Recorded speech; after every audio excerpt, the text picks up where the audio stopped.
عليكم ورحمة الله وبركاته.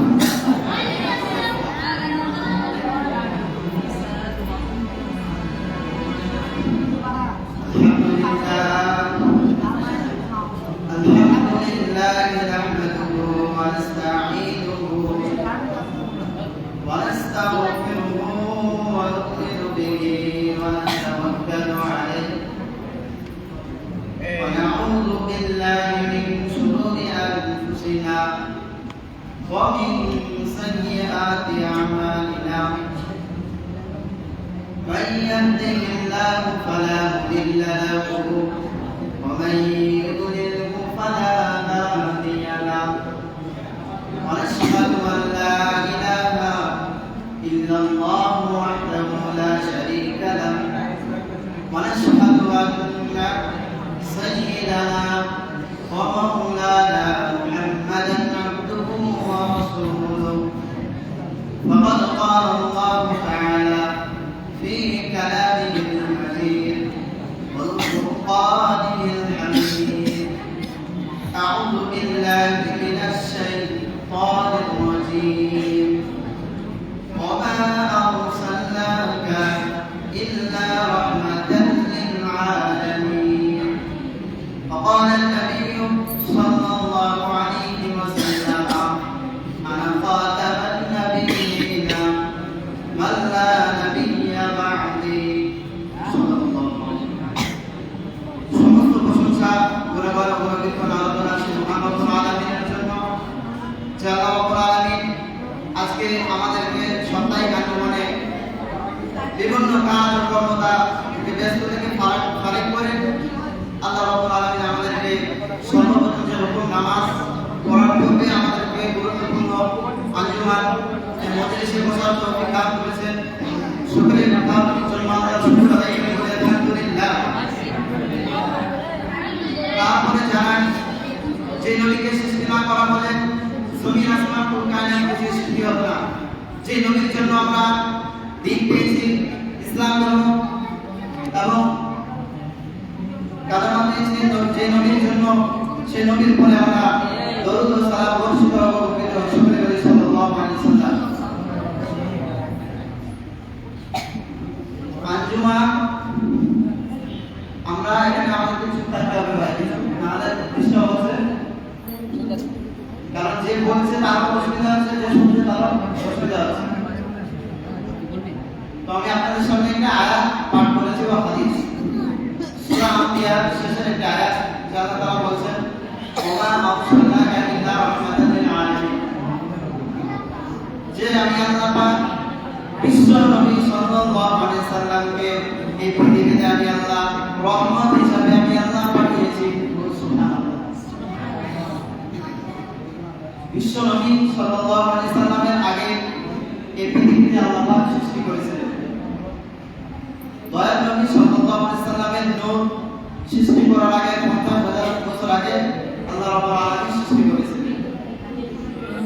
যে আল্লাহ রাব্বুল আলামিন বললেন আল্লাহ পাক রাব্বুল আলামিন এই পৃথিবীতে সর্বপ্রথম আল্লাহ পাক ফেরেশতাদেরকে সৃষ্টি করেছিলেন, তারপরে আপনার জিনদেরকে সৃষ্টি করেছিল। ও আমার ভাইরা, আল্লাহ পাক রাব্বুল আলামিন পৃথিবীতে আল্লাহ পাক ফেরেশতাদেরকে বললেন ও আমার ফেরেশতারা, আমি এই পৃথিবীতে একজন মানুষ হিসেবে আমি আদম নবীকে আমি বানাবো, আর তোমরা ফেরেশতারা তোমরা কি করো, যে সব জায়গা মাটি একত্রিত করো। আল্লাহ পাক এই পৃথিবীতে দয়ার নবী সাল্লাল্লাহু আলাইহি সাল্লামকে পাঠালেন। আল্লাহ পাক ফেরেশতারা খুশি, আসমান খুশি, চাঁদ খুশি। কোরআনের ভাষায় বলা হয় কমার মানে হলো চাঁদ, তারকা খুশি। আল্লাহ পাক এই পৃথিবীতে দয়ার নবী সাল্লাল্লাহু আলাইহি সাল্লামকে পাঠালেন।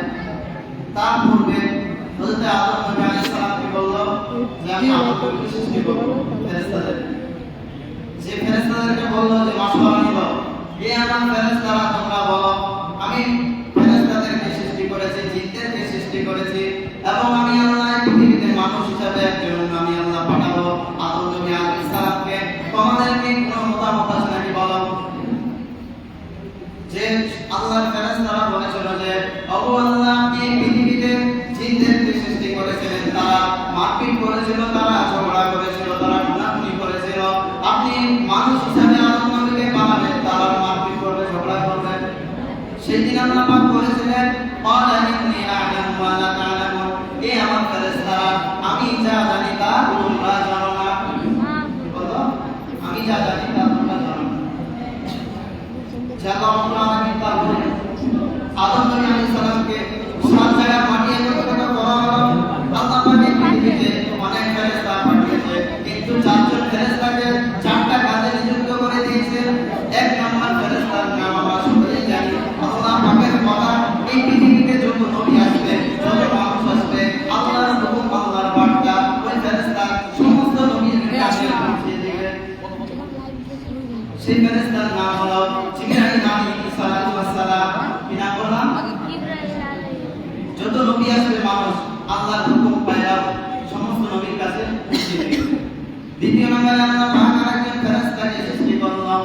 ওই ফেরেশতার নাম হলো হযরত জিবরাইল আলাইহিস সালাম, যার হুকুমে পানি বর্ষণ হয়।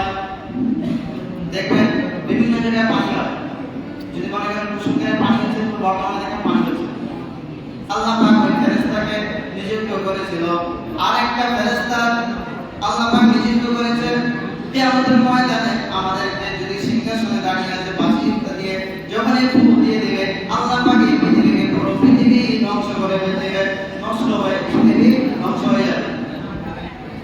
আর একটা ফেরেশতা আমাদের জন্য পাঠিয়েছে, অনেক মাকে কাঁদিয়ে দেয়, ভাইকে কাঁদিয়ে দেয়, বোনকে কাঁদিয়ে দেয়, অনেক আত্মীয়কে কাঁদিয়ে দেয়। ওই ফেরেশতার নাম আমরা সকলে জানি, হযরত আজরাইল আলাইহিস সালাতু ওয়াস সালাম। তো আদম নবী আলাইহিস সালামকে এবার সৃষ্টি করা হলো। সাত জায়গার মাটি এবং পানি দেওয়া হলো। সাতবার করে এভাবে করে আল্লাহ পাক রব্বুল আলামিন দয়ার নবী, মায়ার নবী সাল্লাল্লাহু আলাইহি সাল্লামের নূরকে আল্লাহ পাক হযরত আদম নবী আলাইহিস সালাতু ওয়াস সালামের আপনার পিঠের দিকে লাগিয়ে দিল। তাই পিঠের দিকে সমস্ত ফেরেশতারা আদম নবী আলাইহিস সালাতু ওয়াস সালামের দিকে দেখতে শুরু করে দিল, কাতার লাগিয়ে লাগিয়ে। সমস্ত ফেরেশতারা দেখতে শুরু করে দিল। যে ফেরেশতারা বলল যে, আদম নবী বলল যে, ওগো আল্লাহ, সমস্ত ফেরেশতারা কাতার লাগিয়ে লাগিয়ে আমার পিছনের দিকে কি লাগে, কি দেখতেছে? আল্লাহ পাক বললেন, ও আদম নবী আলাইহিস সালাতু ওয়াস সালাম, আমি আল্লাহ ওই পৃথিবীকে সৃষ্টি করতাম না, যদি দয়ার নবী, মায়ার নবী, বিশ্ব নবী মুহাম্মদুর রাসূলুল্লাহ সাল্লাল্লাহু আলাইহি ওয়াসাল্লামকে যদি না সৃষ্টি করতাম, সেই নবীর নূর তোমার পিঠের পিছনে লাগিয়ে দিয়েছি। আল্লাহ পাক বললেন, আদম নবী আলাইহিস সালাতু ওয়াস সালাম বললেন, ওগো আল্লাহ, আপনি এমন জায়গায় লাগিয়ে দেন, আপনি আমার উঁচুর দিকে লাগিয়ে দেন, অর্থাৎ কোমরে লাগিয়ে দেওয়া হলো। তারপরে আল্লাহ পাকের ফেরেশতারা এবার সমস্ত ফেরেশতারা সামনের দিক থেকে এসে হাজার হাজার ফেরেশতারা হযরত আদম নবী আলাইহিস সালামের কপালের দিকে তাকাতে শুরু করে দিল। সমস্ত ফেরেশতারা তার কপালের দিকে তাকাচ্ছে। যে আমার আদম নবী আলাইহিস সালাম বললেন যে, ওগো আল্লাহ, এবার ফেরেশতারা পিছনের দিকে না, সামনের দিকে কাতার তাকিয়ে তাকিয়ে লাগিয়ে লাগিয়ে কি দেখে? বলছে, তোমার আমি সেই নবীর নূরকে তোমার কপালে লাগিয়ে দিলাম। তারপরে বলল যে, আদম নবী আলাইহিস সালাম, ওগো আল্লাহ, আমার সিনাতে লাগিয়ে দাও, সিনাতে লাগিয়ে দাও। এবার তারপরে আল্লাহ পাক রব্বুল আলামিন হযরত আদম নবী আলাইহিস সালাম আল্লাহর কাছে বলতে লাগলেন, ও আল্লাহ, আমার নূরটাকে সে এমন জায়গায় লাগিয়ে দাও আমি যেন চুম্বন দিতে পারি এবং দেখতে পারি। কি বললো? যে বললো আমি যেন চুম্বন দিতে পারি এবং দেখতে পারি।